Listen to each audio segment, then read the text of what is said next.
राधे राधे भक्तों, आप सभी को अपरा एकादशी की हार्दिक शुभकामनाएं। ज्येष्ठ मास के कृष्ण पक्ष में आने वाली एकादशी को अपरा एकादशी कहा जाता है। अपरा शब्द का अर्थ होता है जिसकी कोई सीमा न हो, यानी कि इस दिन किया गया जब तब व्रत और दान पुण्य का अनंत गुना फल प्राप्त होता है। इस बार ज्येष्ठ महीने में कुल 4 एकादशी व्रत पड़ने वाले हैं।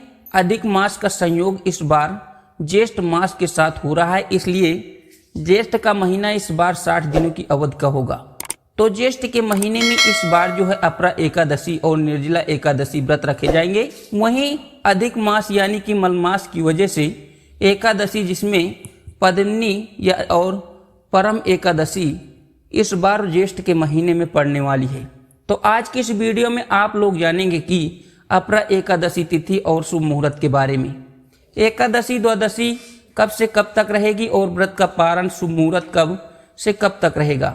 ज्येष्ठ कृष्ण पक्ष एकादशी इस बार जो है 12 मई दिन मंगलवार को दोपहर 2:53 से शुरू हो रही है और 13 मई दिन बुधवार को दोपहर 1:30 पर एकादशी तिथि का समापन होगा।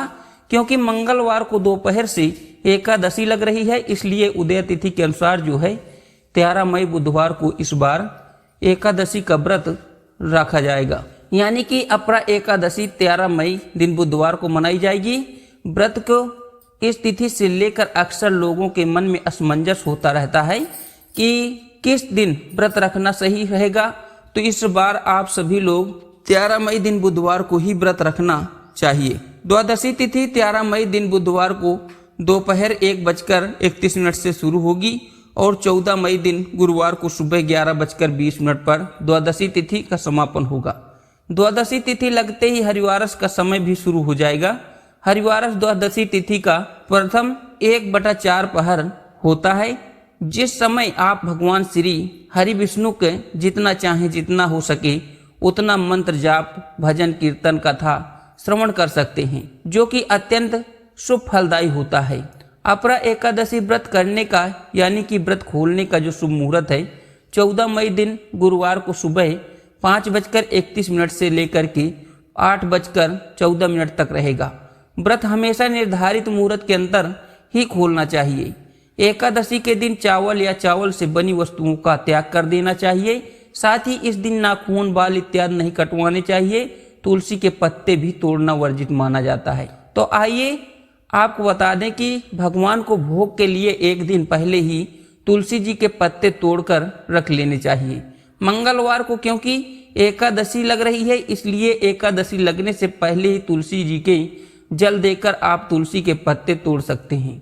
एकादशी के दिन अपनी समर्थ के अनुसार दान दक्षिणा और अत्यंत शुभ फलदायी मानी जाती है। क्योंकि गोस्वामी तुलसीदास जी ने भी दान के महत्व को बताते हुए कहा था कि तुलसी पंछी के पिए घटे न सरिता नीर, दान किए धन ना घटे जो सहाय रघुवीर। यानी कि जिस प्रकार पंछियों के पानी पीने से नदी का जल कम नहीं होता है, उसी प्रकार यदि भगवान के आशीर्वाद आपके साथ है तो दान देने से आपके धन का भंडार कभी खाली नहीं होगा। एकादशी के दिन विधि विधान पूर्वक श्रद्धा के साथ व्रत रखकर द्वादशी तिथि को शुभ मुहूर्त में व्रत का पारण करके भगवान को अर्पित किए गए प्रसाद ग्रहण करके ही करना चाहिए। ये थी आज की ये वीडियो। उम्मीद करते हैं कि जानकारी आपको जरूर पसंद आई होगी। अगर आपको वीडियो अच्छी लगी है तो वीडियो को लाइक जरूर कर दें और ज़्यादा से ज़्यादा शेयर करें। साथ ही हमारे चैनल को सब्सक्राइब करके बेल आइकन प्रेस करना न भूलें, जिससे ऐसी ही महत्वपूर्ण ज्ञानवर्धक वीडियो आपको सबसे पहले प्राप्त हो सके। राधे राधे भक्तों।